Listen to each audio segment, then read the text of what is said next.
Hodi hapa kibandani. Karibu. Sasa hizi mtumishi. Salama. Hatuonani? Siku nyingi unajua jana nilikuwa nimefuata mzigo. Na maana hata kwenye baada ya jioni jana sikukuona mtumishi. Hamna shida. Kesho Jumapili. Kesho asubuhi kabisa baada ya kwanza. Utakuwepo? Nitakuwepo. Sawa. Lakini mtumishi, nina issue nyingine binafsi hapo. Hamna shida. Pale nyumbani kwangu hapo nimepata mtumishi mwenzangu. Sasa niko vibaya kidogo. Kama nilivyokuambia kwamba kesho tutakuwa na hiyo ibada.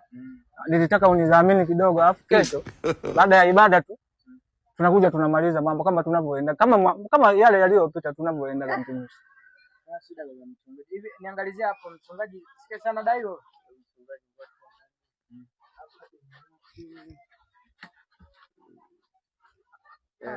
Anaelewa shinga tumefika juzi hapa. Sabaki nasema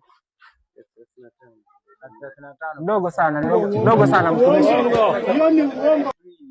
Ni hela kubwa. Ndogo sana mtumishi. Maana hiyo ni faida. Unajua faida yenyewe hapa tunapata 5,000. Kwa hiyo ukipata hapo 30 ndio faida ya siku nzima. Kwanza Mungu ametuma kusema nawe mtumishi katika siku ya leo, na malaika amenishukia akaniambia kwamba nije mchana wa leo tutie baraka. Lakini pia kesho baada ya ibada tunakuja 35 ndogo mimi. Mungu ya kwako.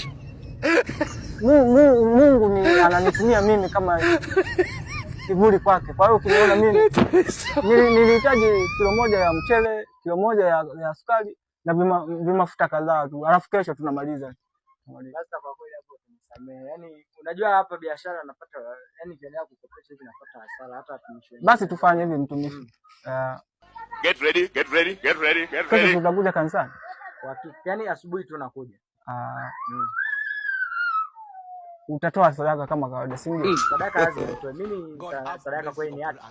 Sasa fanya hivi, nipe kilo moja ya mchele, kilo moja ya sukari, alafu kanisani usionekane. Na hiyo hela ya nauli iongezee huko, uniongezee vitu, uniongezee na ambao ningetumia kuja kanisani. Mafuta yamepanda sasa hivi. Kwa hiyo usipokuja kanisani pia sio. Sasa hela kumbe sadaka na kutolea wewe au unamtolea Mungu?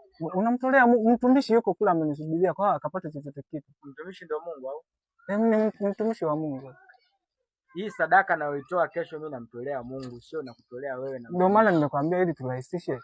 Niwekee kilo moja ya mchele, kilo moja ya sukari na mafuta unikadirie. Hiyo 5,000 unayotoa sadaka kesho tumalize hapa wewe usije ili kesho uendelee na shughuli zako asubuhi.